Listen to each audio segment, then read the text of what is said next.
So you're thinking about putting your home on the market and you want to make sure that you're going to get the best return on your investment. Well, let's talk curb appeal. It's the first impression that your buyers will get when they arrive at your home, kind of like a first date or a job interview. So here are some tips.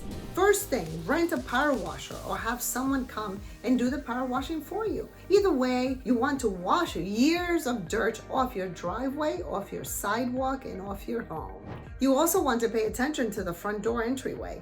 As an agent, it takes a few seconds to open the front door. This gives your potential buyer a chance to really look at your entryway while they are waiting to get in. Make sure that there isn't any paint peeling off of the front door or cobwebs around the light. 2. Organize any patio furniture you might have in the entryway. If it looks old or worn, just take it away and store it. 3. Make sure all the planters are neat and the flowers and plants are alive. Put away all toys and bikes in the garage. And lastly, but not least, make sure that there is a parking in your driveway for the potential buyers. You want them to feel welcomed. There is an old saying, you do not get a second chance at a first impression. Denise Olesino, selling homes with expertise and care.